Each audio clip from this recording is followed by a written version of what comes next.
Seja bem-vindo ao quadro Bastidores do Futebol, onde que hoje a gente vai falar muito de psicologia, muito de futebol. Vou receber a Juliana Rondon, psicóloga, mestre em gestão e negócios. Então, vai ser um bate-papo muito bom sobre como é que a psicologia está inserida, né? Psicologia que por muitos anos foi tabu, né, no futebol.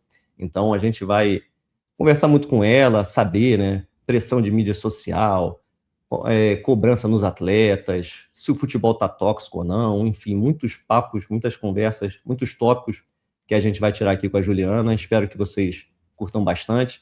Meu nome é Marcelo Veloso, se inscreva aqui no canal Bastidores da Colina. A gente sempre traz profissionais aqui do futebol para a gente entender melhor, né? Saber mais coisas dos bastidores, entender o lado humano, né, dos profissionais, daquelas pessoas que trabalham ali. Então, com muito prazer, eu chamo aqui a Juliana para a gente bater esse papo aqui. Oi, Juliana, tudo bem? Oi, Marcelo.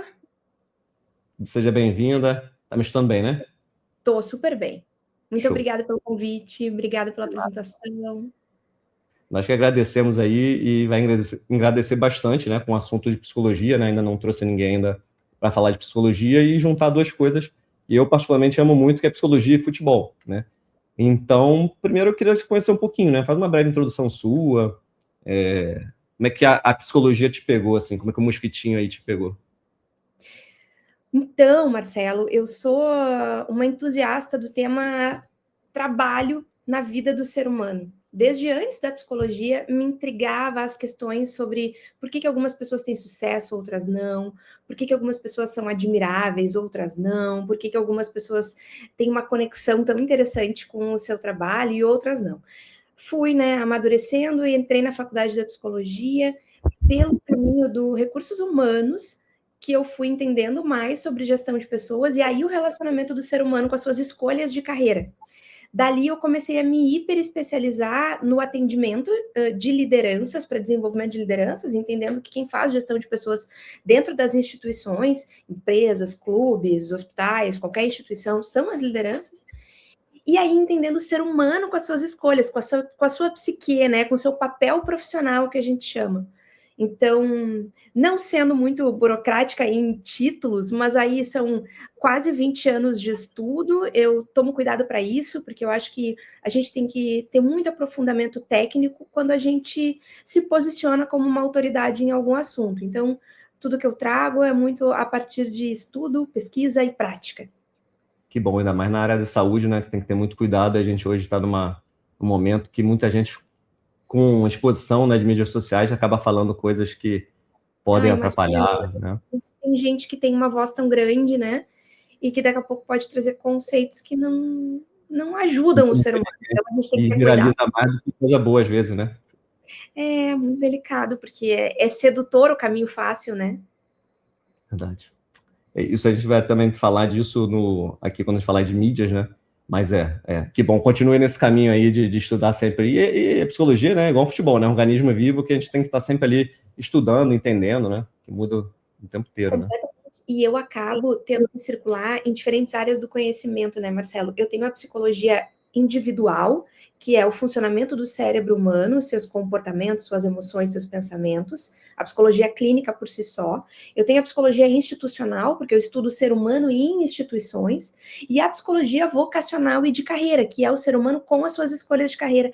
São sub-áreas do conhecimento, tu entende? Porque quando a gente fala psicologia, é um baita guarda-chuvão. Assim como quando a gente fala futebol, né? Ou quando a gente fala esporte, tem muita coisa, muitos conhecimentos específicos ali dentro. Então, eu tenho essas 3 micro-áreas que eu preciso aprofundar para poder entregar os produtos, né, que eu entrego, seja clínico, seja dando aula, dando palestra, dando curso, ou, enfim, nos atendimentos de desenvolvimento de liderança. E o ambiente, né, que aquela pessoa está inserido, é o que você falou, né, numa empresa, num clube de futebol, enfim, ali num consultório particular, uma coisa, são sempre ambientes diferentes, né? Aquele ser humano Isso. está inserido. Hoje a gente vai falar aqui muito do contexto dentro do futebol, né? Que também é uma organização, né? Como uma empresa, que às vezes as pessoas não entendem que é uma empresa, né? Mas Exato, hoje cada vez mais profissional. é uma instituição, exato, e todos os seus emaranhados, de tanto de necessidade de processo e de gestão, como a complexidade da subjetividade que qualquer instituição carrega. Perfeito. Primeiro eu vou te perguntar por que se a psicologia explica o brasileiro amar tanto futebol, né? Porque se a gente parar para pensar, o futebol, você tem mais derrotas que vitórias, aquele time, às vezes, te frustra mais do que ganha, que só ganha um, né? Enquanto os outros 20 lá perdem. O que você acha que a psicologia explica a gente amar tanto, seguir um clube? Por exemplo, pergunta assim, por que você ama tanto esse clube? Os jogadores não estão nem ligando para você, né? E se o clube vai continuar lá e você está lá, por que você acha que a gente tem tanta essa paixão por futebol? O que conecta a gente? Coisas familiares? Qual é a sua opinião, assim? São várias linhas de entendimento, tá, Marcelo, que a gente vai poder pensar aí para um viés de funcionamento comportamental. Primeiro é cultura. Então, a gente está num país que levanta esse dado de identidade cultural. Então, quando a gente está conectado a um contexto, e um país é um contexto, esse contexto te apresenta símbolos e rituais, ritos, assim como uma família nos apresenta, né? E a gente tem tanto orgulho da nossa identidade familiar. Uhum. Então, um país também tem muito forte isso. Vamos pensar que um país é uma instituição e é um grupo de pessoas. Existe uma identidade de multidão, né? Uma identidade de grupo. Então, é comum que a maior parte daquelas pessoas, nunca dá para a gente falar que é todo mundo, mas a maior parte daquelas pessoas vão se identificar com aqueles rituais. Tanto que até quem não se identifica tanto com futebol, quando está no exterior, diz assim, eu sou brasileiro e eu tenho orgulho do nosso futebol. Porque é um dado de identidade, é uma representação da nossa identidade. E o ser humano ali, por exemplo, eu tenho o meu clube, eu gosto, lógico, eu quero títulos, quero vencer, mas independentemente disso, eu gosto muito de estar inserido nos torcedores do meu time, que eu vejo que a personalidade ou os valores que a gente representa são parecidos aos meus. Né? Você acha que também tem esse sentimento de pertencimento, assim, Perfeito, a tua palavra é perfeita, a tua análise é perfeita. Aí entra quando a gente começa a ir mais para o micro, né? Eu falei do bem macro, país. Aí tu começa a falar de clubes. Então, o clube dá muito essa sensação de pertencimento. Eu sou mãe de 2 meninos, né? E de 2 meninos que não se identificam tanto assim com o futebol, acho que foram um pouco estimulados. E agora eles estão perto da adolescência. E eu, como mãe, estou me preocupando muito em inserir eles no clube que eles se identificam, porque para a adolescência esse sentimento de pertencimento é muito importante para a saúde mental, para a sensação de ser diferente, para a construção de autoestima. O adolescente precisa se sentir parecido, né? Precisa estar entre os seus iguais. E o clube, a identificação com o clube traz muito forte isso que tu nomeou perfeito como um pertencimento. Então aí tem mais esse viés. Concordo. Eu, quando era criança, o futebol me ajudou muito a criar meus amigos ali, porque eu sabia o resultado, sabia a escalação do time, sabia já sobre o próximo jogo. Aquilo fazia ali eu criar vários amigos que tudo bem, hoje são outros tempos, né? Temos muito mais opções do que só futebol, né? Tem streaming, tem, enfim, a internet com muito conteúdo, né? Outros esportes também, né? Mas o futebol na minha vida foi isso, era assim, era uma chance de eu me sentir, quando eu ia ao estádio, com aqueles que eu achava parecido comigo e com os torcedores de outros times, de falar de futebol e a gente ter, né, aquele momento de sociabilizar, né? Então acho que também é. Uma problemática existencial do ser humano é lidar com a solidão. Nós somos solitários e somos sozinhos por natureza, o ser humano. E aprender a lidar com a solidão e com esse isolamento é um processo de amadurecimento. O adolescente, ele está imaturo. Ele é um microadulto, está no início ali, já não é mais criança, está flertando com a vida adulta, mas ele ainda está muito inseguro, ele ainda está muito frágil na sua autoestima, na sua identidade. E aí esse pertencimento a um esporte que é tão efervescente como é o futebol, e outra, o futebol ele entrega também uma previsibilidade de calendário, ele entrega alguns líderes, ele entrega ídolos, ele entrega até essa capacidade crítica de dizer, não gosto disso, adoro aquilo, e tudo isso vai dando uma organização interna para esse adolescente. Então, é bem-vindo, né? Como tudo, se for monitorado dentro de um espaço de saúde, mas é natural que seja interessante, né? Concordo. Essa previsibilidade, assim, você acaba tendo muitos assuntos em comum, aí você cria, vai ter Copa do Mundo, aí vai ter os personagens da Copa do Mundo, aí você vai conversar, né? Nossa geração, por exemplo, tinha um patriotismo, né, assim, vamos pintar a rua, né, de amarelo, Copa do Mundo, né? Agora se perdeu um pouco de política, enfim, mas o futebol sempre, assim, eu sempre vi esse contexto, né, de inserir a gente ali, né, de criar E aí, mais para frente, eu vou te perguntar que também, por causa das mídias sociais, está um pouquinho tóxico, porque antigamente a gente só conversava ali com nossos próximos, né? Os amigos ali próximos. Hoje, todo mundo tem um celular na mão, perde um jogo, começa ali a xingar um torcedor adversário, né? Fica um clima um pouquinho mais hostil, mas daqui a pouco te pergunto que isso também passa um pouco pro atleta, né?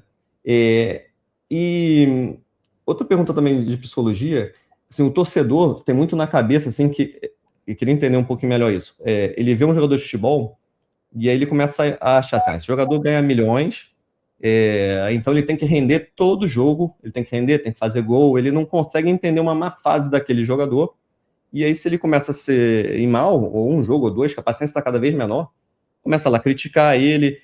Por que você acha que hoje a gente está tão ansioso assim e cobrando tanto? Porque realmente, os jogadores hoje ganham muito mais do que antigamente, estão muito mais expostos que antigamente, mas por que hoje a gente tem essa cobrança maior, que era uma coisa para ser um entretenimento e está virando uma cobrança maior do que era para ser? Também tem várias linhas aí para a gente conversar e aprofundar. Uma delas é a desumanização das lideranças ou das pessoas que têm um lugar de poder e que têm muito acesso à remuneração, que têm um destaque profissional ou um destaque na sociedade. A gente tende a desumanizar essas pessoas, né? Como se essas pessoas, daí ídolos do futebol, de outro esporte, enfim, cantores, né? Pessoas que representam aí uma posição de muita relevância na sociedade, ou muito acesso ao dinheiro. A gente tende a exigir como se fosse uma máquina, né? Então não pode errar, então não pode ter variação de performance, então não pode ter variação de humor, então não pode ter curva de aprendizado, o que é uma falta de lucidez, assim, uma falta de conexão com a realidade, porque independente da remuneração do profissional, ele vai ter variações. Naturalmente que quanto maior o poder, maior a responsabilidade, isso sem dúvida. Mas a gente acaba indo para um extremismo, e daí conectando com rede social, uma hipótese é o anonimato, né, Marcelo? Muitas vezes ou a sensação de impunidade, de ausência de sistema de consequência, porque muitas pessoas não fariam pessoalmente o que fazem online. Algumas pessoas estão tão doentes que fariam até presencialmente, né? No esporte, às vezes a gente vê. Mas assim, a maior parte das pessoas não fariam presencialmente, fazem ali com uma sensação de impunidade, de talvez anonimato. São muitas variáveis, mas uma das coisas que eu acho que o atleta, e eu agora ultimamente, os meus ciclos mais recentes profissionais, eu tenho trabalhado muito com atletas, estudado mais sobre atletas, e eu vejo muito isso, assim como eu vejo em alta gestão, né, que eu sempre atendi alta liderança de empresas, eu vejo a mesma desumanização. Então, as pessoas que olham de fora, ou os funcionários, ou os torcedores, ou os clientes, ou os fãs, querendo uma perfeição que não é humana. Mas isso você vê eu, pelo menos do lado de fora, eu vejo quase em todos os lugares, né? Em trabalhos, em empresas, sempre estão querendo que o funcionário trabalhe mais, que aquele líder trabalhe mais, E é o que você falou, quanto mais ele ganha, mais querem que ele seja perfeito. A internet que exagerou isso, exacerbou isso, essa pressa que a gente tem que ter, né? De onde você acha que vem que a gente está com muito mais pressão, né? Em qualquer dessas áreas, né? Tem que estar sempre desempenhando mais. E aí, às vezes, a gente tem que buscar esse equilíbrio, né? De saber quantas horas a gente tem que trabalhar por dia, porque senão a gente fica só, né, por isso, porque às vezes a gente, inconscientemente, ou dentro da gente, a gente sente essa pressão de querer sempre estar procurando mais e mais trabalho. Você acha que isso é um movimento de internet, um movimento dessa geração? De onde você está vendo isso, se a gente comparar, sei lá, com 10, 20 anos atrás, que parecia ser mais tranquilo? Sim, a gente vê um aumento, a gente vê uma cultura exagerando na exigência da performance. Isso vem, de novo, são muitas variáveis, assim, porque é um fenômeno social, né, Marcelo? Então, assim, a gente vai ter economia interferindo, a gente vai ter política, a gente vai ter religião, a gente vai ter as estruturas das famílias, tudo interfere na cultura de uma sociedade. Mas a gente tem um autor muito famoso que escreveu A Sociedade do Cansaço, é um livro que a gente tem lido bastante, assim, como especialistas, porque a gente tem uma sociedade que prega muito essa exaustão. Uma das linhas de entendimento é a disseminação do empreendedorismo. E realmente o estilo de vida de um empreendedor exige muitas horas de trabalho, muita persistência, muita tentativa e erro. Aí a gente tem a multiplicação das startups, que já é antigo, né, mas que isso contamina a cultura, contamina no bom sentido, no sentido de ter interferência, assim, não é contaminação de ruim, né, mas de startups tem uma lógica, gestão ágil, uma lógica de testa, vamos, produtividade máxima, correndo contra o tempo, e a gente vai vendo a própria economia, a própria política, religião, a estrutura das famílias, então a gente começa a ter uma lógica de homens e mulheres, começa, né, algumas décadas atrás, tem uma lógica de homens e mulheres trabalhando, então tudo isso vai mexendo na lógica da sociedade. Mas sim, a gente vê hoje um dado de autoexigência e de hipervalorização da performance e da produtividade, que não são sinônimos, tá, Marcelo? Então, vamos pensar que produtividade está voltada à quantidade e performance está voltado à complexidade da entrega do resultado. Então, tu como profissional, qual é a tua entrega? Ela tem toda uma complexidade de inteligência. O próprio atleta, né? Ele tem uma entrega específica, vamos pegar o jogador de futebol, ele tem uma entrega específica da posição dele no time. Ah, eu sou atacante, quais são as minhas entregas básicas? Fazer gol, eu sou zagueiro, bom, eu tenho que defender aqui, abrir espaço para... Mas também tem as entregas adjacentes que a gente espera, por exemplo, de um jogador de futebol, que tenha interferência no time, que tenha uma boa influência em situações de crise, que tenha um bom relacionamento com a torcida, com os dirigentes. Todas essas são exigências que não são, que está dentro da complexidade da performance. Não é só o core do resultado, o core business do resultado central, mas está dentro da identidade daquele profissional. E todos, né? Tu, como comunicador, tu tem várias outras entregas adjacentes. Eu, amparando na parte clínica, por exemplo, algum profissional que vai fazer um planejamento estratégico de carreira. Eu tenho o concreto do planejamento estratégico, mas eu tenho toda a parte de relacionamento, de confiança, de construção com aquele profissional também. Então, te respondendo assim, sim, é um dado de realidade, sim, é uma problemática do nosso tempo de mundo, mas ela é extremamente multifatorial. Não tem como a gente entender ela de forma binária, simples, sabe? Culpa disso, culpa daquilo. A internet interfere muito, porque a internet é um canal, tanto de tu levar a presença do ser humano para o social, como de tu trazer informação para o ser humano, né? A gente tem muito acesso à informação, todos nós, através das redes sociais. E da internet como um todo, agora da inteligência artificial. E isso faz com que, naturalmente, a gente possa ter mais opiniões. Por exemplo, há 40 anos atrás, a gente ter acesso à informação era muito mais difícil. Nosso acesso a mídias. A gente ia na enciclopédia, né? Pegar fazer um trabalho de corda. Muitas coisas a gente não dava opinião, porque a gente não tinha acesso. Acesso, por exemplo, a mídias. A gente tinha 5 canais de televisão e era isso. E dali mais, sei lá, 10 programas, quando muito. Olha a opção de streamings que a gente tem hoje em dia, o acesso a quantos comunicadores. Então, tudo isso fomenta no ser humano a sua possibilidade de dar opinião. E aí a gente vai falar de adultos não necessariamente maduros dando opinião sobre muitos assuntos. Então aí tá feito o caldeirão que a gente vê, né? Por isso que todo mundo vira analista, né? Sempre brinca quando tem um tema novo ali que surge, né? Sempre vai ter o analista de algum daquele tema que está em voga, né? Ouvi um podcast, pronto, tem uma super opinião. Super opinião. Verdade. Então, assim, isso aumenta uma pressão, e aí eu quero te perguntar, porque na bolha ali de torcedores, eles hoje falam que assim, o jogador às vezes não aguenta tanta pressão e aí reclama dizendo que é uma geração mimimi e tal.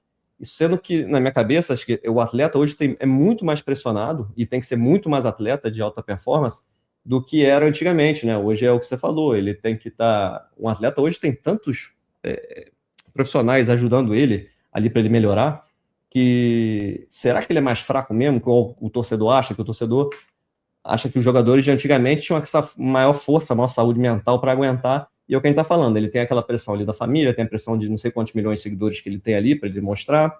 Então, isso, você conversando com os atletas, você acha que os atletas hoje... essa pergunta entre, assim, o pessoal fala que a nossa geração, essas pessoas de 20 anos, tal, estariam mais fracos psicologicamente, contra essa cobrança de, não, o cara tem que performar, a pessoa tem que performar. Como é que você vê essa questão? Olha, quando a gente acessa estudos geracionais, a gente vê o amadurecimento no sentido de independência, tá, Marcelo? Vamos fazer um recorte.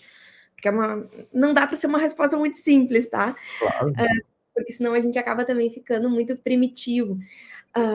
A gente tem, sim, os adultos tendo autonomia e responsabilidade mais tarde. Isso é um dado de realidade, né? E a gente tem esses indicadores de autonomia e independência da vida adulta, como, por exemplo, ser independente financeiramente, construir família, construir patrimônio, ter uma identidade profissional estabelecida, enfim, criar filhos, proteger e amparar os pais, ao invés de serem protegidos e amparados pelos pais, essa inversão de papel que é o natural, né, e é o esperado.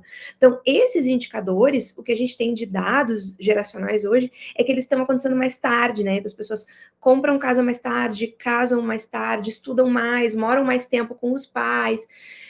Só que aí, assim, ó, eu acho determinista a gente dizer, isso quer dizer que é uma geração mais fraca, porque, de novo, é complexo, sabe, Marcelo? A educação é possível de a gente estudar mais. Os pais estão trabalhando, ou os idosos, né? Eu estava conversando com um médico semana passada e ele estava dizendo, me mostrou um vídeo que dizia de uma notícia assim, um idoso de 40 anos. Que isso. E a gente tem, né, algumas décadas atrás, naturalmente. Mas só que a gente tem um desafio, por exemplo, a discussão era sobre hormônios e vitaminas. A gente ainda tem esse desafio físico, porque com 40 anos hoje, a gente é muito jovem, né? A gente está no auge da vida. A vida mas útil ainda vai ser, né? Muito grande ainda. Nossa, mais quantos anos? Só que o corpo exige todo esse estudo hormonal e de vitaminas, porque de verdade tem um declínio físico importante aos 40 anos. Então, tu nota que o nosso momento de mundo, as pessoas, né, que estão vivas neste momento, lidam com tudo isso. Olha, eu estou muito ativo, muito criativo, mas daqui a pouco eu sinto um cansaço. O que aconteceu?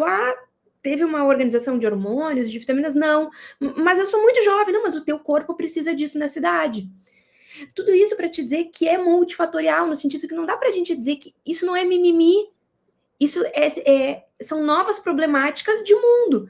Então, assim, muitas vezes a gente vê um jovem de 21 anos mais imaturo nesses indicadores, e é saudável que ele esteja imaturo, porque daqui a pouco ele vai chegar muito mais pronto aos 30, porque ele amadureceu com mais calma, ele teve mais acesso à educação, ele teve mais acesso à saúde mental, né, a recursos de saúde mental, de amparo, e daqui a pouco, se os pais dele podem dar isso para ele, tá tudo bem.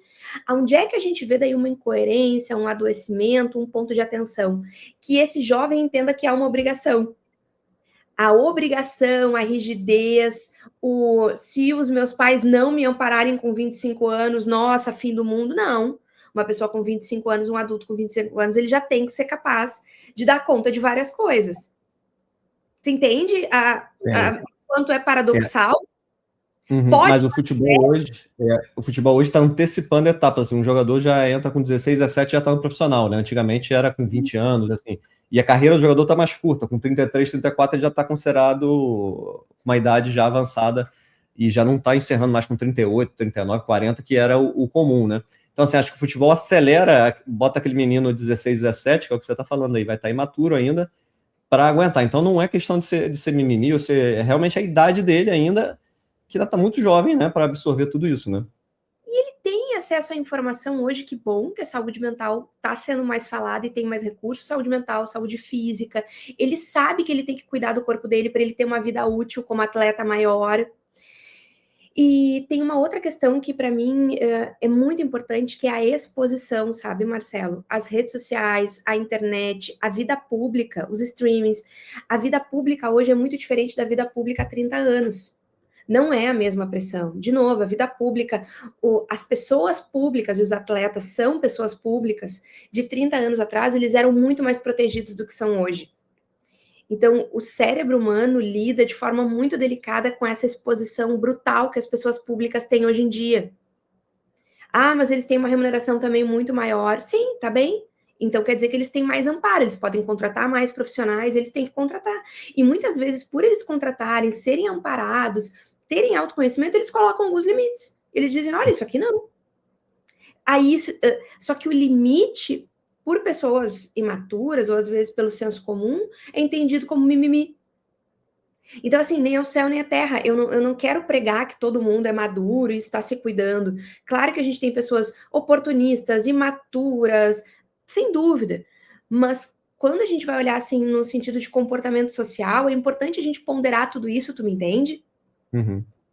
Perfeito. Pegando o seu gancho aí dessa pressão de redes sociais, eu tenho escutado alguns ex-atletas que agora são treinadores de futebol, e aí eles falam que os jovens, às vezes ele vai lá, o que você vai fazer quando for a primeira vez que vai jogar lá no Maracanã? O jovem fala para ele assim, não, eu só não quero errar porque eu não quero virar meme na internet, eu não quero ficar exposto, né?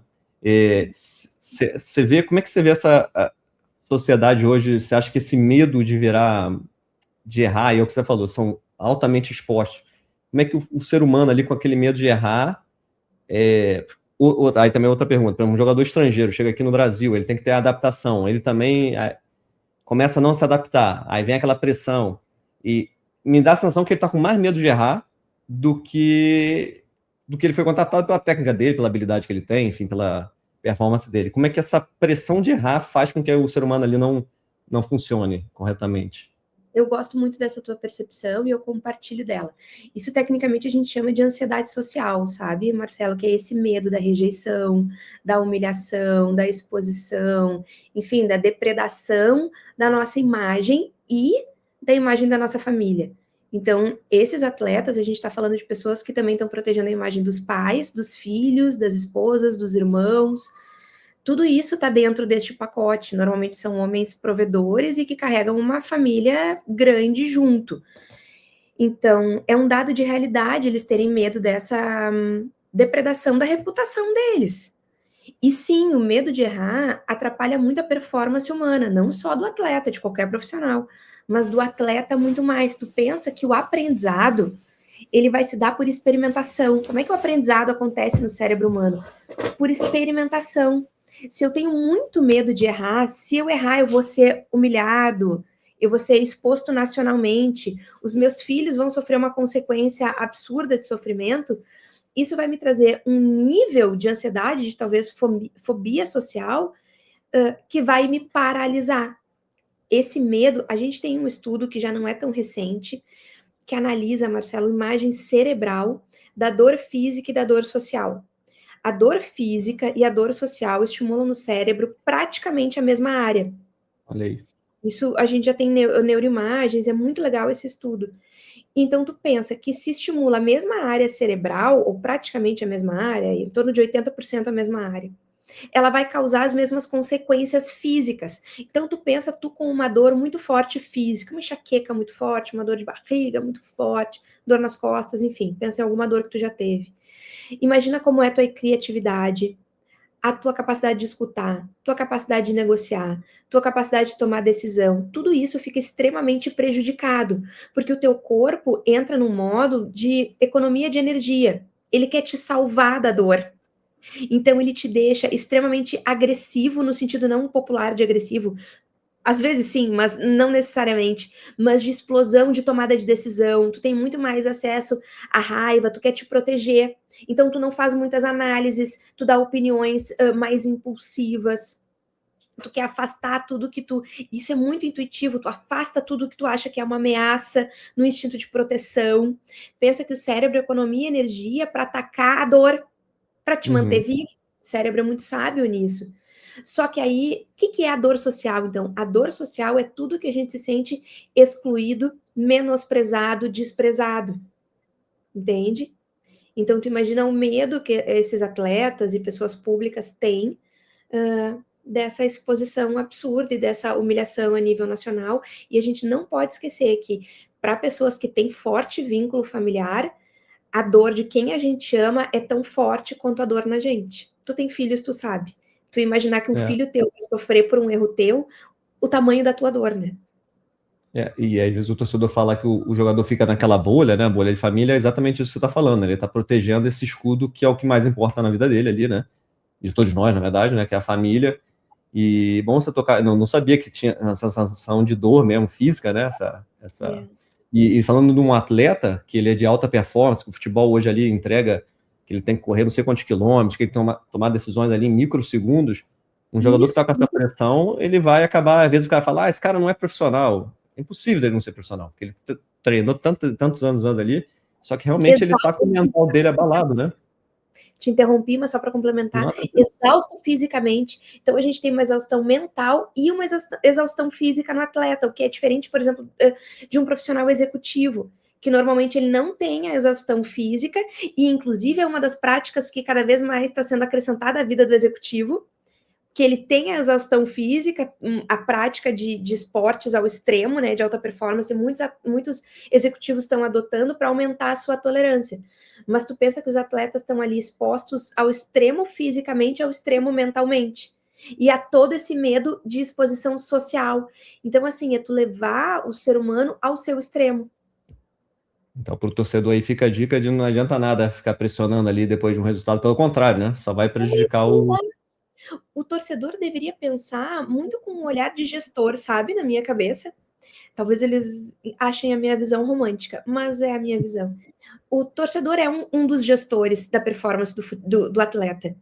E o torcedor, ele deveria sim exigir, mas num nível de estimular. O torcedor tem que ter um olhar de resultado. Como é que ele impulsiona o resultado do seu atleta, do seu ídolo e do seu time? A reflexão é essa. Eu não tenho uma resposta simples para dar. Mas, assim, violência normalmente não. Claro que vai ter um nível importante de cobrança, sem dúvida, né? Como todo gestor vai ter do seu liderado. Mas, assim, quais são as formas interessantes de cobrança que tu conquiste o resultado? Afinal, tu tá ali pela tua vaidade para descarregar a tua raiva? Ou tu tá ali para lutar pelo resultado do teu time e do atleta que tu admira?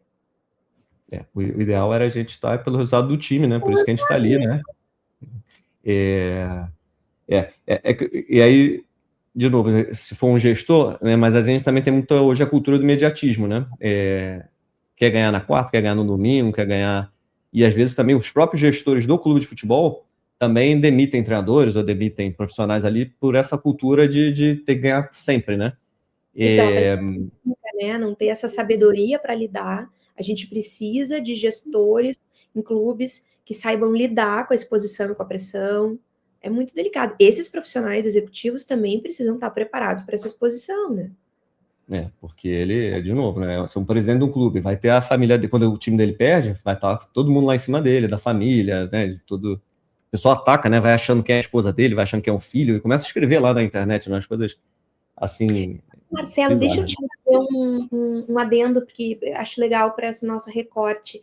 O executivo, né, o dirigente do clube de futebol, está no escopo dele lidar com crise. Claro que o atleta também tem que lidar com crise, mas o escopo principal de entrega do atleta é performar no campo. E o escopo principal do gestor é gerir o negócio, do presidente, dos dirigentes. Então, lidar com crise para um gestor está no escopo básico. Então, esses dirigentes, eles têm que ser melhor do que os atletas para lidar com crise. Essa é uma das entregas principais deles. Como tu, né? Tu aqui é um comunicador, tu tem que saber te comunicar, tu tem que saber conduzir uma entrevista. Quando tu me pergunta, Juliana, eu quero falar sobre psicologia no contexto do esporte. Se eu te disse, vamos lá, eu sei falar, eu tenho que saber falar. Isso é a entrega que tu me pediu. Não adianta eu chegar aqui e te dizer, não sei. Então, o dirigente, ele tem que saber lidar com crise, mais do que o atleta. Concordo, né? O atleta tá ali mais para performar, é o que você falou, entregar gols, dependendo da função dele, né? Desarmes, enfim. E o gestor que tá ali, realmente ele tem que entregar, gerir aquele grupo para que aquele grupo entregue os resultados, né? Ele é um gestor, ele tá ali para amparar. Então, isso me incomoda um pouco quando a gente não organiza os papéis numa instituição, num clube, né, de futebol, que é uma instituição. Existem papéis. Então, é muito cruel, é muito perverso quando a gente abandona a pessoa que está exposta, e nesse caso são os atletas, né? Atleta, do treinador, e fica um escudo ali, né, para o próprio gestor principal, né, para o próprio, sei lá, presidente. Às vezes é mais fácil colocar aquele cara ali aos leões, né, um treinador, não está performando porque é o treinador. E aí vai rodando, demite um, depois contrata outro. Quando a gente acerta é nós, quando a gente erra, quando ele erra é ele. Isso não é time, né? Isso não é lealdade. Mas concordo, realmente quem teria que estar mais na frente. É porque, assim, também voltando ali pro futebol, o cara também fica ali inserido num contexto, ele sai daquele clube, aí tem que ir para outro. Parece que ele tá sempre defendendo só o dele, né? Que aí depois Isso. ele tenta tirar a responsabilidade dele, né? O gestor que eu tô falando. E aí, porque ele quer ir para um outro clube e não ficar marcado como ele o culpado daquele erro, né? Isso é uma coisa nossa de ser humano, Baixa lealdade, né, Marcelo? Problema de valores. que a gente tem que melhorar aí essa gestão. E tal, o futebol está profissionalizando aos poucos, né? Realmente era uma coisa que a gente até vinha com tabu, assim, profissionalizar para quê? Esporte é coisa de amador, esporte é para torcedor. Enfim, a gente tinha muito presidente que era só torcedor de clube, mas não tinha nenhuma formação acadêmica, não tinha estudo nenhum. Hoje estamos buscando, talvez a gente ainda demore um pouco, mas pelo menos hoje uma CBF dá vários cursos. Antigamente eu escutava em Portugal, tem faculdade de futebol. O treinador fica 4, 5 anos estudando na faculdade. Aqui não, aqui era um boleiro que jogou bola e virou treinador, né? E só agora que a gente está correndo atrás disso. Carreira é outro papel. Gerir 40 atletas. Isso é Não, uma. insanidade. Então, esse medo de errar realmente, às vezes, congela mais ele do que. Isso também pode levar ele a ter lesões musculares? Isso tem alguma comprovação? Eu não sei de nenhum estudo, tá? Mas eu fico pensando aqui numa lógica de funcionamento humano, assim. Eu acho que quanto mais frágil e inseguro essa pessoa, né, esse atleta, tiver na hora da sua performance, eu fico pensando que até o autocuidado, né, a consciência corporal vai ser atingida, vai ser prejudicada. Como a gente, às vezes, a gente fica muito ansioso, não sei o quê, a gente tende a ficar mais doente, né? Tende a ter uma gripe, fica mais Sem dúvida. suscetível, né? Imagina um jogador de alta performance. A lesão no jogador de futebol tem muito a ver com o quanto ele se expõe, né, Marcelo?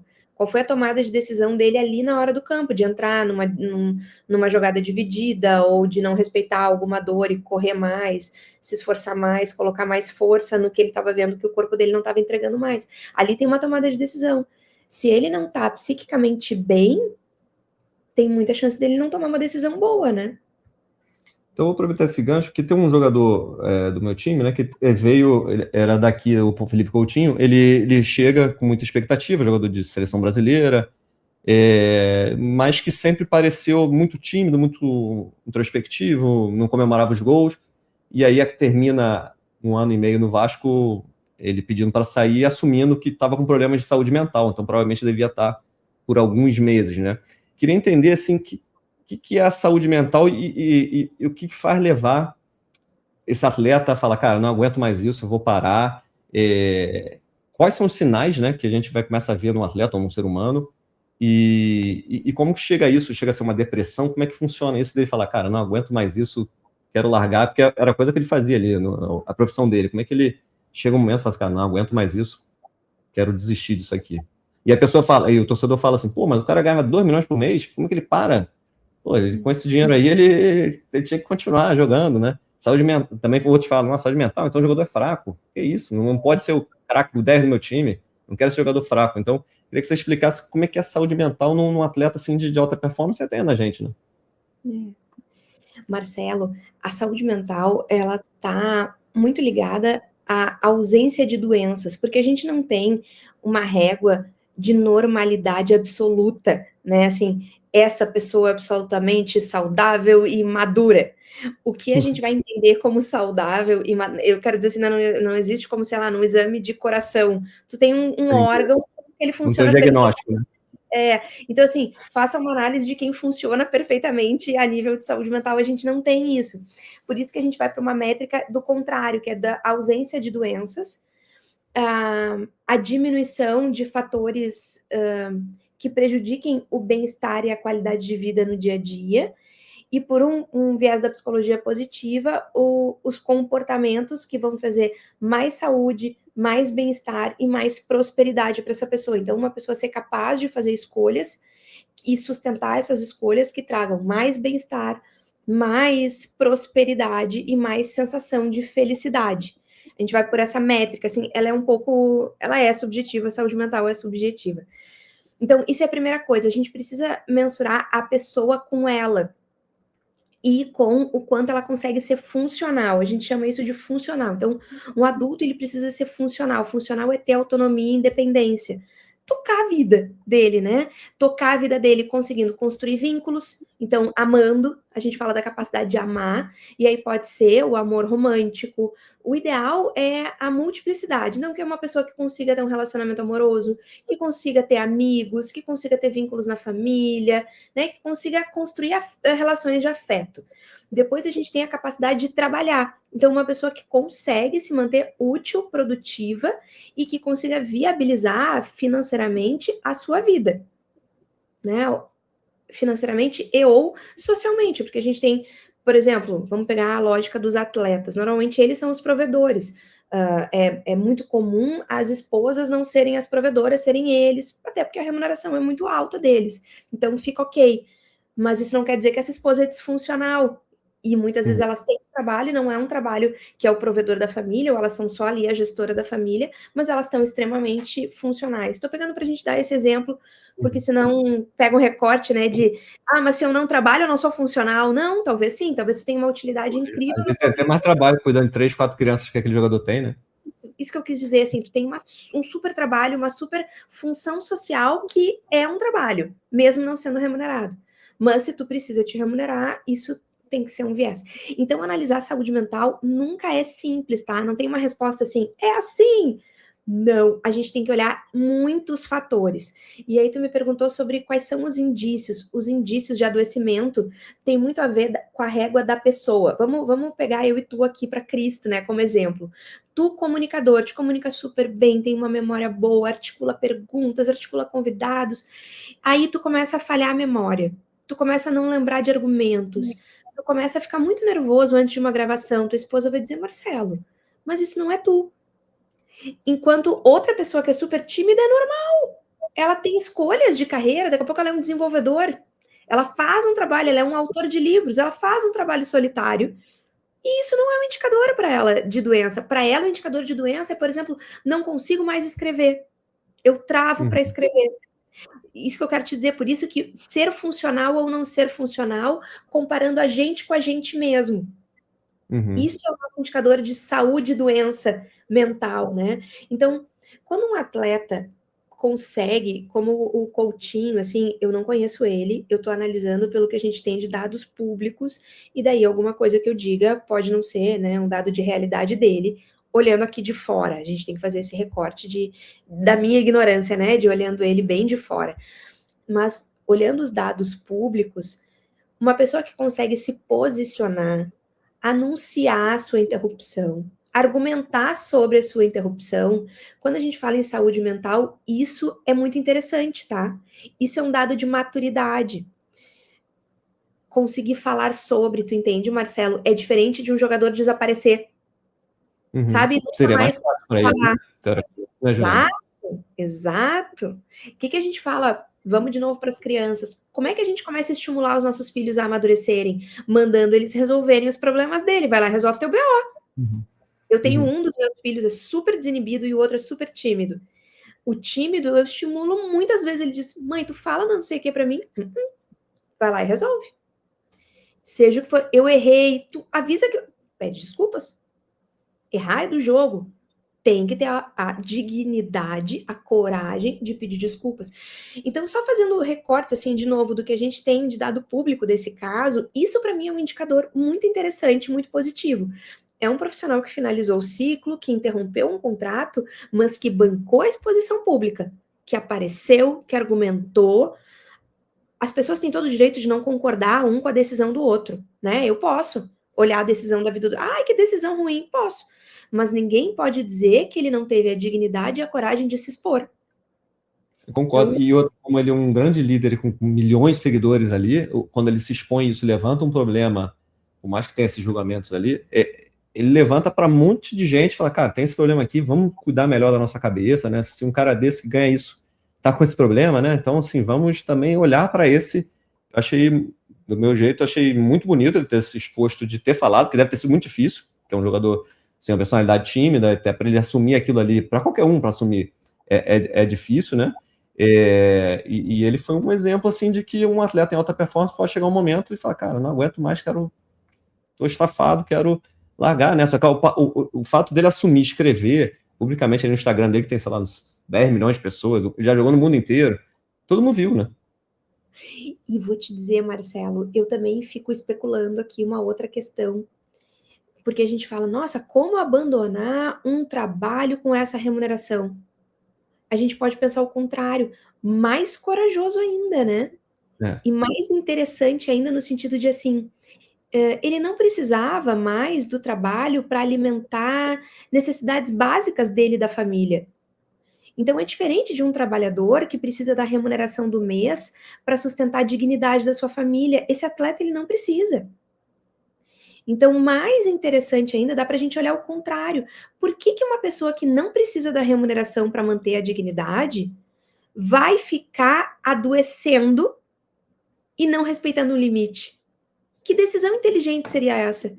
Né? E não lesou o clube, porque muitos também falam, largou o clube. Não, pelo contrário, tinha um contrato, ele podia muito bem se deitar ali naquele contrato até dezembro, ficar mais 9 meses jogando, que ia dar uma despesa para o clube. Ele, do jeito que ele foi, chegou uma rescisão, enfim, o presidente entendeu, né?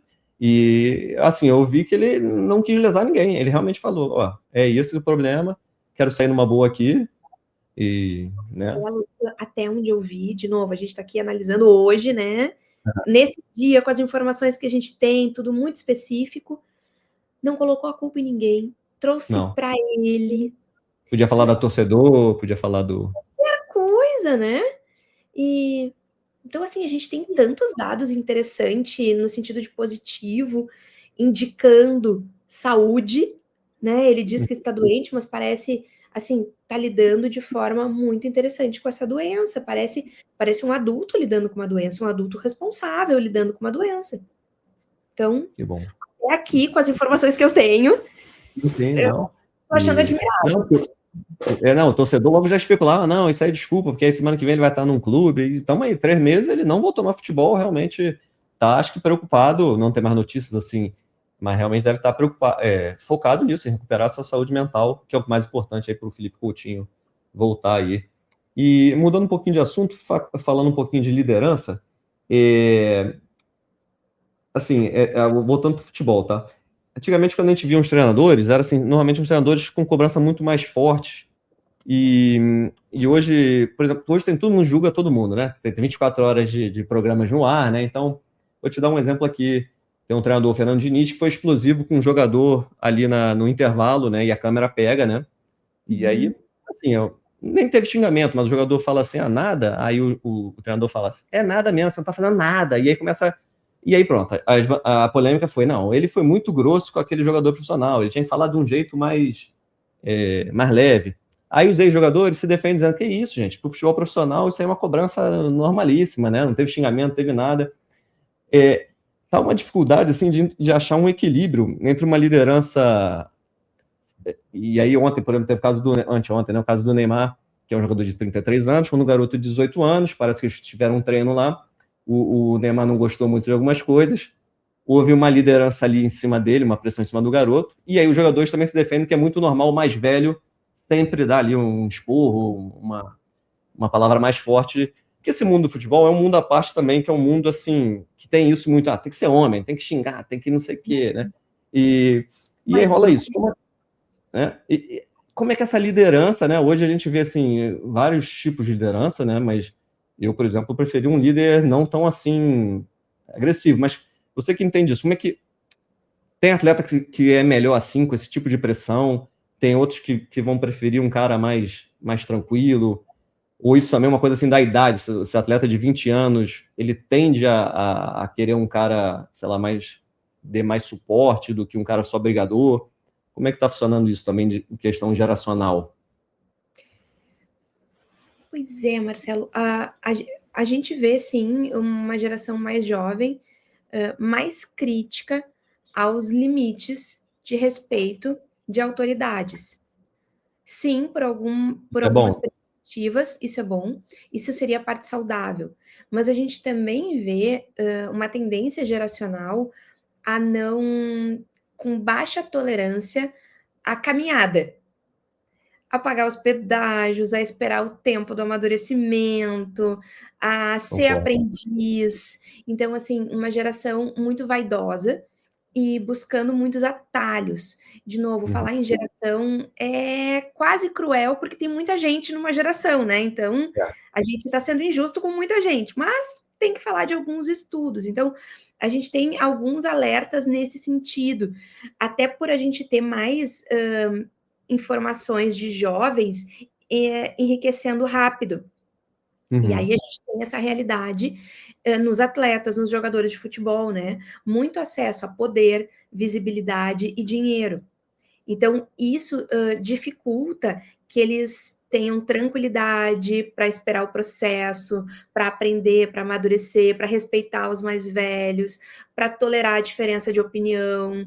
A gente tende a ser pessoas que vão ficar mais arrogantes, mais autossuficientes, mais imaturas para convivência em grupo, para convivência com os diferentes. Então, tudo isso são dados de realidade, só que daí vamos fazer um recorte para a liderança. Um alerta que eu faria é o líder, o treinador, ele é um líder, ele tem que conhecer o seu time. Então, eu acho que o treinador ele tem que fazer uma meia-culpa muito importante. Esse treinador ele tem que ter vínculo com o seu time. Então, ele tem que conhecer, por exemplo, quem são esses jovens geniais, talentos, que cresceram muito rápido e que daqui a pouco estão numa janela de muita arrogância, de desconexão com a realidade, se achando donos do mundo, que é natural do jovem, né? Inclusive, neurologicamente isso tem explicação, porque a conclusão da parte frontal do cérebro, que é da ponderação, do planejamento, da análise mais profunda, demora para concluir. A gente já tem estudos falando que vai concluir essa formação da parte frontal do cérebro lá para depois dos 21 anos, por exemplo. Então, são pessoas que naturalmente elas têm menos sensação de consequência, sabe? É como se nada ruim fosse acontecer. E aí tu coloca os ingredientes, muito dinheiro, muito poder, muita visibilidade, daqui a pouco muito talento, são realmente jovens acima da curva, com muita potência física. Então, pronto, um prato cheio para arrogância, né? Para essa sensação de ser perfeito, de ser intocável. Mas o treinador, vamos lá para as entregas, o resultado de cada posição profissional, né? O treinador tem como entrega gerir o time, né? Tornar aquele time capaz de performar como grupo. O treinador tem que entregar isso. Então, o treinador tem que também fazer a gestão da inteligência emocional, não é só inteligência física, não é só inteligência social, não é só plano tático. Tá no escopo de entrega de um grupo conduzir a inteligência emocional. Então, esse treinador, ele tem que conhecer, por exemplo, esse guri com 19, 20 anos que está com dificuldade de limite.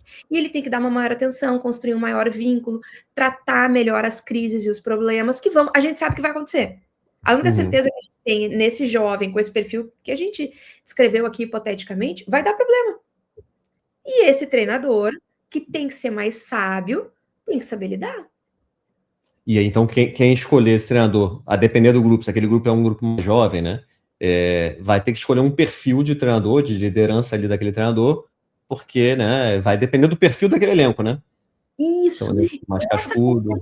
Essa composição é completamente personalizada, autoral, tá, Marcelo? Excelente a tua ponderação. A gente precisa ver a composição da vida real. Quem é esse time, quem é esse treinador? Como é que a gente conecta esses perfis? Em qualquer corporação, seja instituições privadas, seja um clube de futebol, que é uma instituição, a gente precisa fazer a composição das contratações. Não só por zagueiro, atacante, meia, assim, mas também perfil. Eu não posso contratar um treinador que não tenha habilidade, que não tenha o perfil para lidar com o elenco que eu tenho. Quem é o meu elenco? Então, tudo isso, daí os dirigentes, a alta gestão, tem que olhar.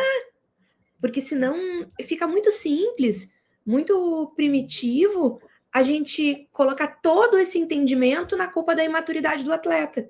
Tá, isso é um dado. Isso é um dado, não dá pra gente negar. Só que não é simples assim. De novo, a gente tem que entender que futebol, que um clube de futebol, que atleta de alta performance, tudo isso é de alta complexidade. Tem que ser gerido com o respeito que a alta complexidade exige. Quando a gente entra num hospital, a gente tem espaços de doenças de alta complexidade, doenças raras. Eu não posso gerir uma doença rara, conduzir o tratamento de uma doença rara, como eu conduzo uma herpes. Entende? É uma doença relativamente comum, né? Um problema de saúde comum, que se tem protocolo. Então, assim, como é que eu vou olhar um clube de futebol, atletas de alta performance, como se fosse algo simples de conduzir. Concordo. E a liderança tem que estar naqueles ali que vai escolher aquele organograma de quero esse aqui como executivo de futebol, quero esse aqui como diretor técnico, como esse aqui como treinador, analisar ali aqueles atletas, que aqueles atletas vão desempenhar em campo, né? Mas...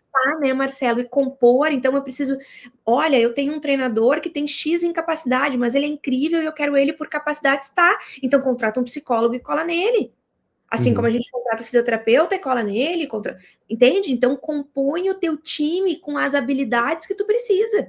O time, de novo, não são só os jogadores de futebol, mas todo mundo que viabiliza o ambiente para esses jogadores performarem. Os jogadores são as nossas estrelas. Os jogadores é a hora do show. Mas a gente tem que amparar esses jogadores, eles precisam de amparo para performar. Não é porque eles ganham muito, muito, muito dinheiro que eles são perfeitos e têm que dar conta de tudo. Ganhar muito, muito dinheiro é do segmento. Essa também é uma lógica que as pessoas precisam entender. Esse dinheiro não cai do céu. Esse dinheiro é uma lógica econômica desse segmento. Existem segmentos mais rentáveis que outro. Tecnologia é um segmento super rentável. Esporte, futebol especificamente, não todo esporte, né? Mas futebol é um mercado um segmento muito rentável, tá? E a gente tem outros segmentos com baixa taxa de rentabilidade. É isso, é do mercado, não é uma pessoa que decidiu. O mercado dita. O funcionamento econômico daquele segmento dita. E a gente não pode demonizar um segmento ou exigir, punir, porque ele rentabiliza. Ele rentabiliza. Ele gira dinheiro, ponto. O pessoal fala assim, não, ele ganha lá 1 milhão e um médico que salva vidas não ganha, né? O pessoal faz uma comparação, mas para o comércio, né? Aquele gol que aquele jogador fez, por a posição que ele vai ganhar no campeonato, por os prêmios que ele vai ganhar, a rentabilidade que aquele clube vai ganhar é compatível com aquele salário que ele está pagando, né? Olha o dinheiro que ele gira, tem quem pague. Né? A gente tem torcedores que compram camisetas, torcedores que se associam, tem os patrocinadores, tá pronto, tá feita a receita da rentabilidade. E esse profissional, que é um profissional que está neste ecossistema do futebol, ele é rentabilizado proporcional à remuneração que é possível. E esse da liderança do treinador, eu conversei com um executivo que ele falou assim, quando ele entrevista o treinador, ele pergunta assim, qual o seu defeito? Porque aí, sabendo os defeitos desse treinador, ele contrata alguém para dar um suporte, porque assim, ele imagina que o cara vai ter 40 atletas ali para ele gerir. Então, assim, sabendo, cara, ele não é tão bom, sei lá, na parte defensiva, ele contrata um auxiliar dele para focar nisso e ele focar na parte que ele é boa. Né? Genial. Esse é um bom gestor. Esse é uma pessoa com consciência de que o ser humano não é perfeito e que a gente tem que dar conta de armar uma estrutura inteligente em prol da performance. É que a gente tem que tirar a vaidade do centro. E futebol tem muita vaidade. E isso, para mim, é a grande doença do segmento. Se a gente tirasse a vaidade, o orgulho, a política, e a gente colocasse no centro gestão, método, resultado, a gente teria uma evolução em modelos de gestão, né? Todo mundo quer ser o pai do gol, né? Todo mundo quer ser o... complicado. Mas um gestor, uma liderança, um técnico, ele consegue ali 40 pessoas, é uma coisa assim também... isso, não sei, tem alguns estudos que tem números assim que um líder consegue, não sei, liderar, mobilizar. Algumas teorias falam em torno de 9, para tu ter uma ideia. Para tu conseguir manter intimidade. E, de novo, intimidade não tem nada a ver com vida pessoal, tá, Marcelo? Eu sei que no senso comum a gente fala isso, né? Mas, assim, no trabalho, a relação líder-liderado no trabalho, quando a gente fala, olha, tu tem que ter uma alta conexão, uma intimidade, é tu ter uma relação de confiança e conhecer o funcionamento laboral. Como que esse profissional funciona no trabalho? Como que esse atleta funciona na hora do jogo?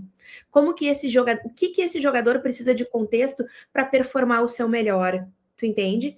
E isso é que o treinador tem que buscar. E isso ele só vai ter com intimidade, conversando, observando, estudando os indicadores. Hoje a gente tem muita tecnologia no futebol, então precisa estudar os indicadores, precisa estudar a lógica física desse atleta, precisa estudar a história social desse atleta. Muitas vezes esse atleta está passando por uma crise pessoal, está passando por um luto, está passando por uma transição, enfim. Tu tem que entender que é um ser humano biopsicossocial. E esse gestor... ele está lidando com pessoas raras. Quantos jogadores de alta performance a gente tem no mundo? São pessoas raras. de funcionamento raro. Então, esse treinador precisa entender que ele tem que olhar e aceitar a complexidade desse profissional raro que ele lida. É ele que impulsiona a performance dessa pessoa rara. Só que ao mesmo tempo ele tem, de novo voltando em vaidade, ele tem uma vaidade que ele já foi normalmente um ex-jogador, às vezes um ex-jogador com sucesso, ou com... E é difícil, né, assim, E o tempo também passou para eles, e são outros tempos, né, era um futebol diferente.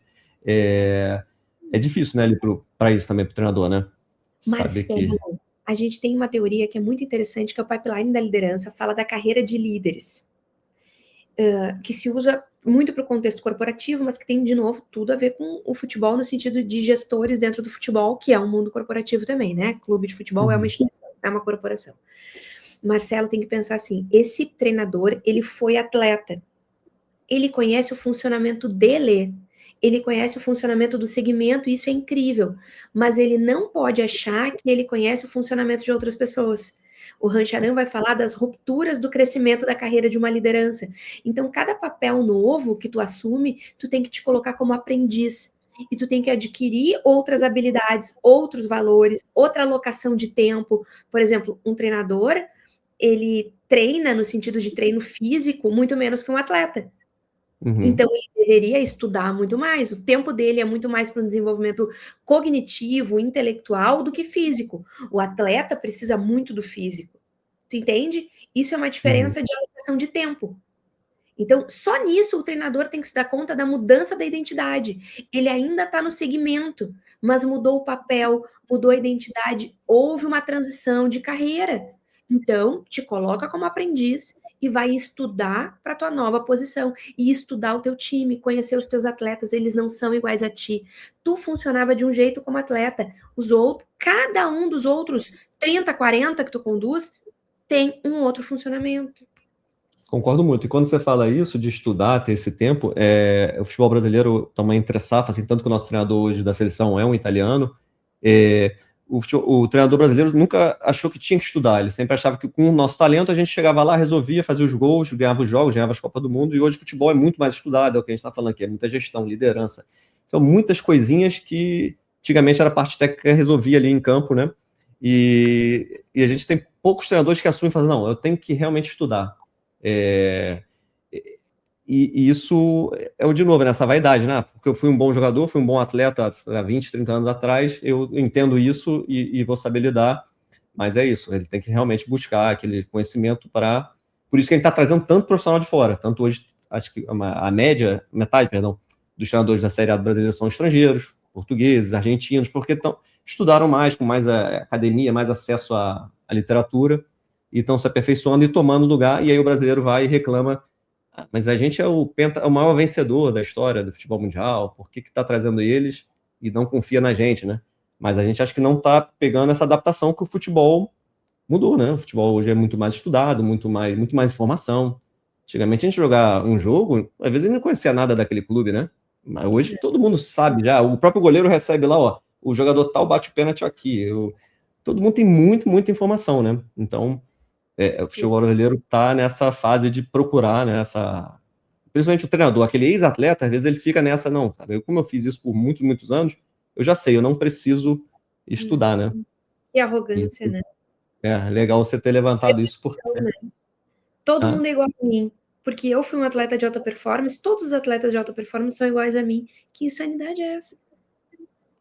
E você acha que o jogador, que aí é outro tempo, né? Assim, aí um jogador fala assim, cara, esse cara mas ele foi bom, sei lá, nos anos 80, nos anos 90.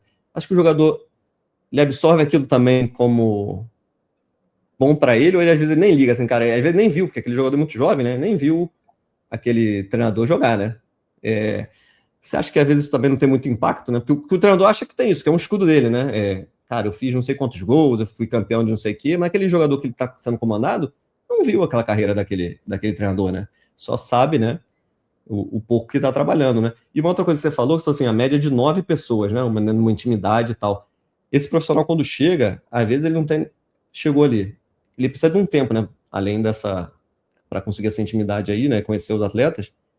E daqui a pouco, sei lá, 3, 4 meses, muda de novo esse treinador. Chega outro profissional. Aí, de novo, ele vai ter que são mais 40 atletas ali para ele conhecer. Então, realmente, o cara precisa, no mínimo, ali quase um ano, né? Para conhecer todo mundo bem e ter domínio sobre aquele grupo, né? Precisa uma intensidade, sem dúvida. Mas eu queria voltar na tua pauta, Marcelo, da admiração dos jovens, né, por esses atletas. Eu acho que o treinador, ele deveria ser um exemplo de humildade, como todo líder. E entender que a conquista desse respeito e admiração dos jovens e do time novo dele vai ser construída na história deles, da relação deles.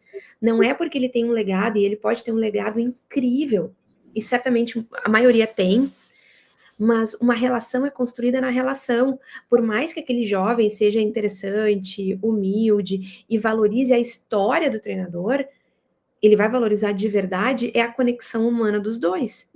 Então, tem um D0, né? Tem um dia zero da relação dos dois e que começou e que vai se estabelecer. E ali sim é a admiração de verdade. Porque até então era uma admiração de ídolo, de pessoa pública, de legado. Tá. Agora, construção de relação é outra história. E líder e liderado tem que ter construção de relação. O treinador que não entendeu isso, ele não é uma liderança. Uhum. E o próprio jogador também já recebi alguns aqui que vinham da base, né? E aí tinha aquele jogador como ídolo, né? E aí quando ia jogar profissionalmente com aquele ídolo, o ídolo já estava mais velho, né? E tal, já não tinha aquela paciência com aquele jovem, porque ele tinha que resolver, e os jovens lá, coitados, não, inexperientes, sofria pressão, falhavam, né? E aí o jogador fala, não, mas vem tudo pra cima de mim porque eu sou o craque do time, né? E eles reclamam que queriam aquela liderança. Pô, o cara era meu ídolo, eu vi, o cara era craque do meu time, era o cara que eu seguia. Só que quando eu fui jogar do lado dele, ele não era o líder que eu queria, que eu precisava eu tava ali começando e ele só botando culpa em mim, dizendo que eu era o... Como é que você também vê isso, né, na liderança de...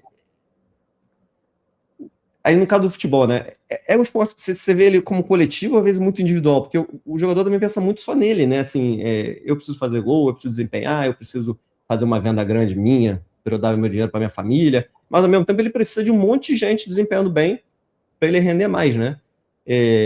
Queria também entender isso do ser um esporte coletivo ao mesmo tempo individual, né, e como é que ele lida com isso, né. Os atletas que eu conversei entendem muito como coletivo. Claro, eu conversei com atletas mais sêniores, assim, mais maduros, e entendem o quanto é um esporte coletivo, no mínimo emocionalmente. Na prática né, Marcelo? Não existe jogo de um jogador só. Por mais que tu tenha um profissional, um atleta ali incrível, de uma performance muito acima, tá bem, né? Que a gente fala, esse jogador carregou o time, mas teve um time para ser carregado. Então, pelo menos ele teve a habilidade de carregar o time. Só isso não deixa ele sozinho. Ele está sempre acompanhado.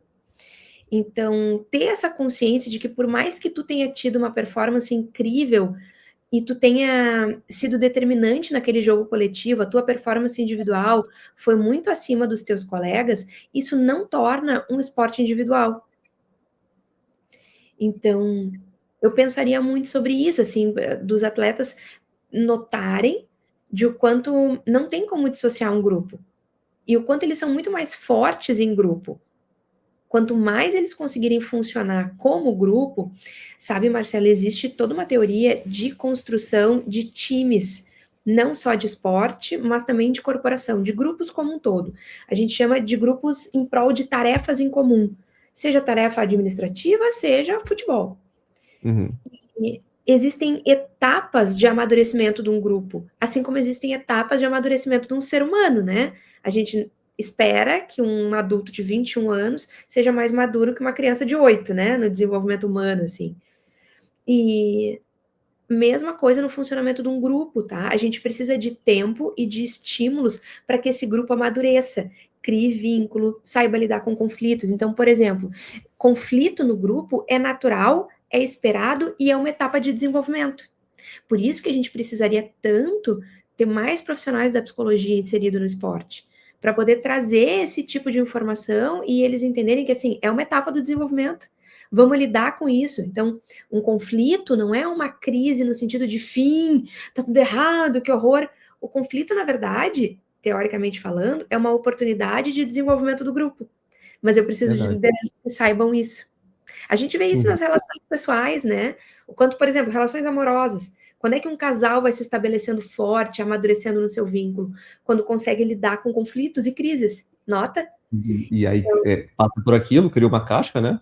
Resolve aquele problema, né? Se intensifica a sensação de reciprocidade, de intimidade, de confiança. Opa, eu começo a confiar diferente em ti quando tu me amparou numa crise minha, quando tu perdoou um erro meu, quando tu me ajudou no momento de vulnerabilidade, quando tu me protegeu. E a mesma coisa que a gente precisa ter em equipes. Então, por isso que a gente precisaria cada vez mais que esses atletas, esses jogadores, entendessem que eles vão ser fortes na conexão do grupo. Aí você falou uma palavrinha que acho difícil do futebol, que é o tempo, né? Que quase nenhum gestor deixa aquele grupo, às vezes, ficar ali 1 ano, 2 anos. Os que a gente vê mais sucesso são os clubes que estão conseguindo, Flamengo, Palmeiras, que estão conseguindo manter aquele grupo, só muda 2, 3 peças por ano, né?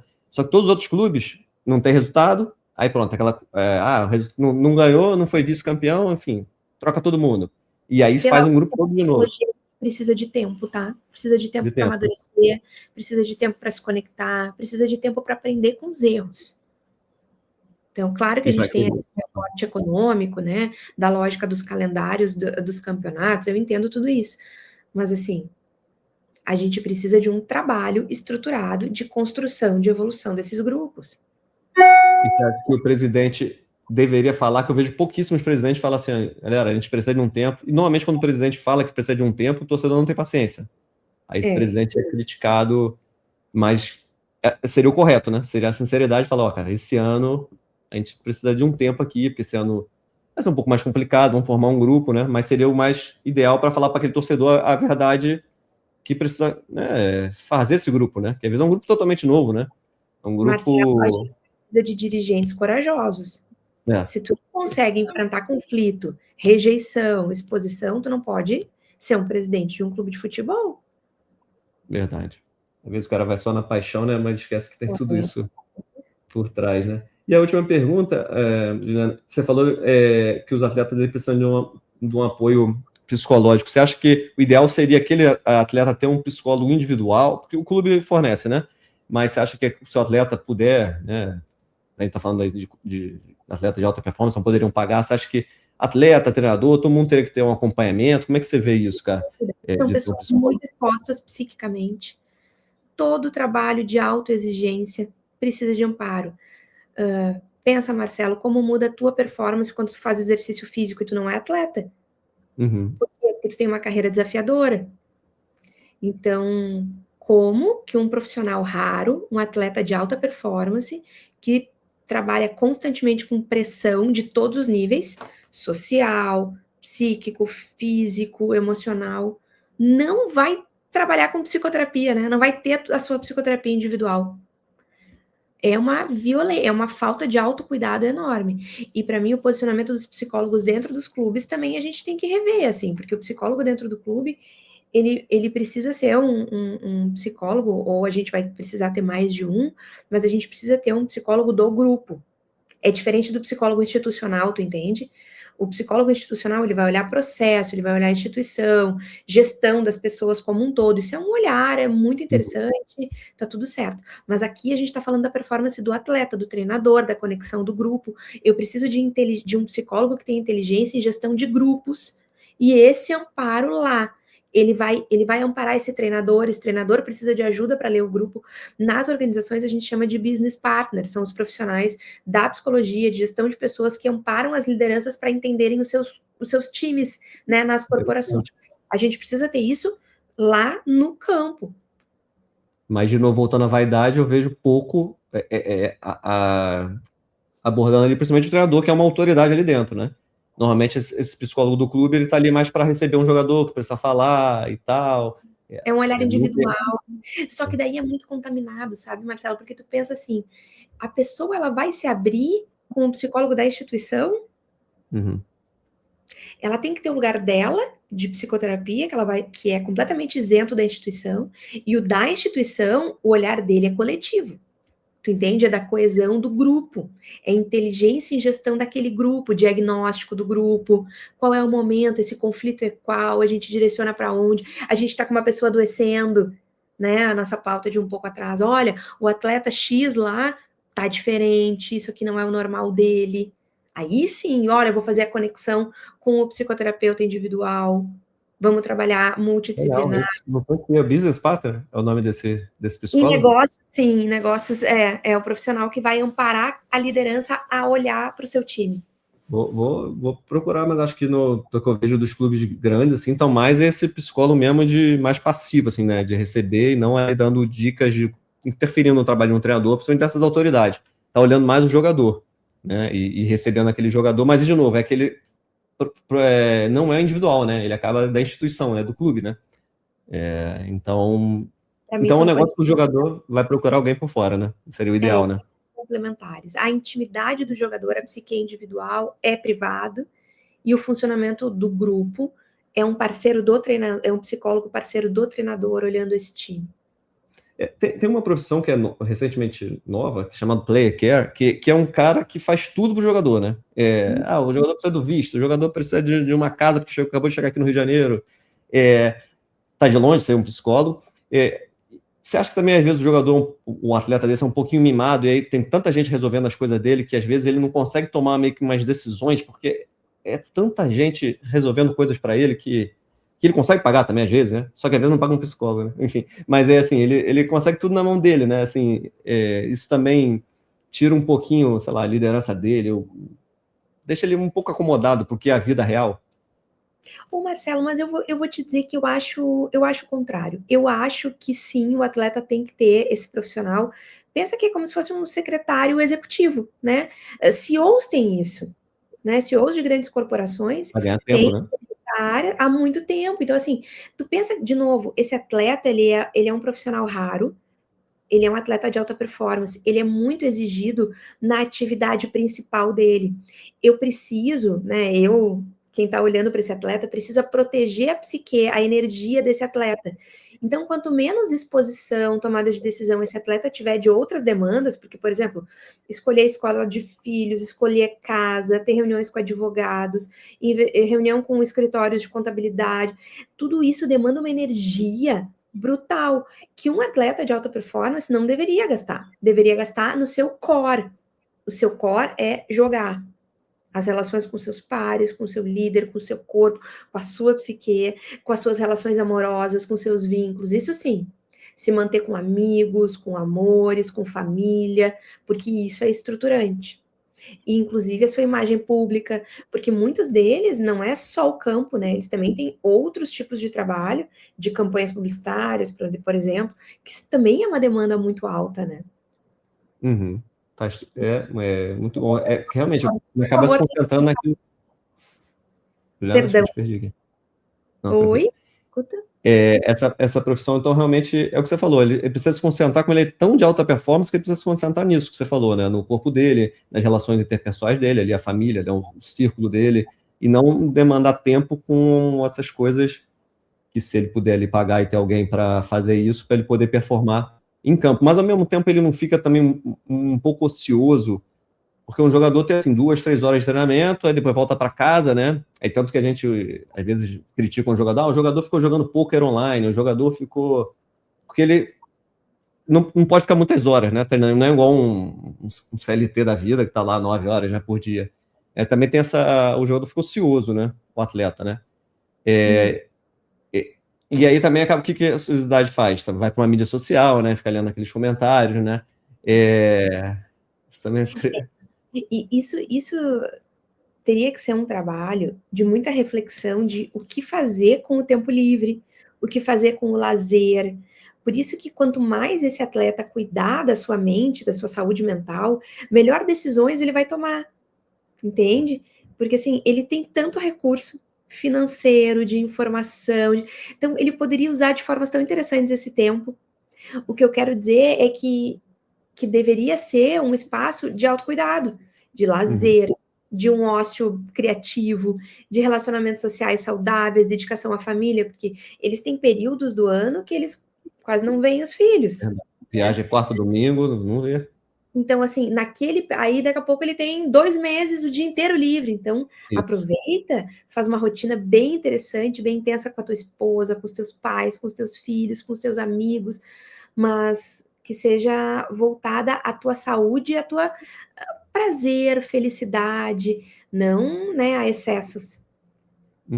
Não, muito boa conversa e tomara que o futebol evolui assim para que olhe mais assim o atleta como um ser humano, né? E os próprios gestores ali, os treinadores, o diretor executivo, enfim, quem organiza aquilo ali, começa a pensar mais nisso, porque senão daqui a pouco contrata um jogador caro, gasta aquele dinheiro daquele clube, aí o jogador não performa, assim, fica toda uma cadeia, aquele atleta, coitado. Também ele queria performar, não consegue performar, também sofre com isso, enfim, fica toda uma cadeia, todo mundo sofrendo, e clube, jogador, torcida, o profissional, enfim. Então foi uma conversa muito boa. Engrenagem de estímulo à doença, né, Marcelo? Ao invés de ser uma engrenagem de estímulo à saúde. Verdade. Vira o que a gente. Eu já tenho muitos amigos que já começam a falar: não tô nem mais acompanhando futebol porque virou um negócio tóxico. E olha que é um torcedor. Imagina quem tá lá dentro, né? Sofrendo a pressão, sofrendo o. Enfim. E eu, de novo, aí tinha que lembrar que aquilo ali é um entretenimento, lógico, tem dinheiro, tem muita coisa envolvida, mas às vezes esquecem que são seres humanos, né? E esquecem muitas vezes, né? Então a gente tem ali mídia toda hora querendo pegar aquele jogador para gerar engajamento, e fica uma bola de neve que fica sacrificando muitas pessoas, muitos profissionais, que no fundo só querem jogar bola, fazer o trabalho delas, né? E gerar um provento para a família. E a gente tem que ter cuidado, porque daqui a pouco começa a ficar também. O cara ou só vai jogar pelo dinheiro e daqui a pouco vai abandonar a carreira também fácil, ou vai embora do Brasil, vai para um país mais tranquilo, assim, né? Para jogar. E a gente tem que ter um cuidado disso para não queimar, né? Essa nossa matéria boa que o Brasil sempre fez, né? De jogadores, de profissionais. Um capital incrível, e eu ia puxar brasa para o meu assado, e são modelos para as nossas crianças, né? Verdade. Então, que pudesse ser cada vez mais ídolos saudáveis, admiráveis, um segmento interessante, um meio legal que ajude na saúde dos nossos jovens.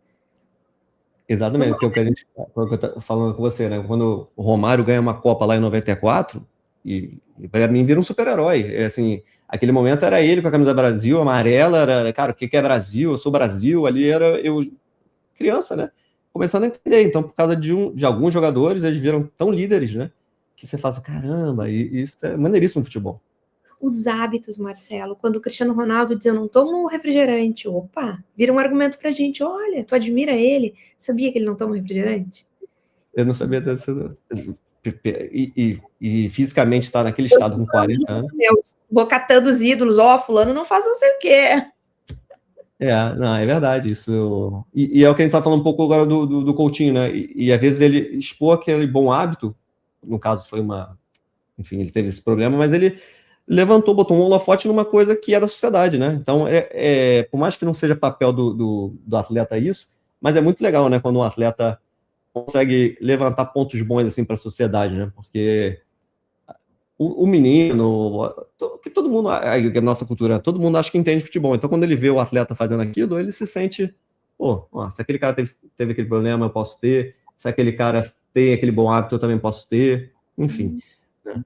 É isso, acho que a gente tem que melhorar nosso futebol para a gente continuar fazendo essa bola girar, de renovar novos ídolos, novas lideranças, para a gente continuar amando aí nosso esporte. E não ser tão pressionado, né? Tá bom, Juliana, muito obrigado. Fica as portas sempre abertas. Se a gente tiver depois um outro tópico aí algum dia, te chamo de novo para você perguntar, saber a sua opinião. Mas muito obrigado aí por essa aula de psicologia, focada mais aqui na parte de futebol, mas, enfim, a gente vê que dá para comparar com tudo, com a nossa vida, né? Com uma empresa, com nossa vida pessoal. Então, assim, foi uma aula para quem vai assistir. Foi muito legal o seu papo. Muito obrigada pelo espaço, parabéns pela pauta, por, né, trazer aí conversas que possam ajudar as pessoas a pensar. Eu acho que isso é um canal das redes sociais, né? Muito obrigada, viu? Nada, eu que agradeço, Juliana. Um abração, tudo de bom aí. Tchau. Tchau.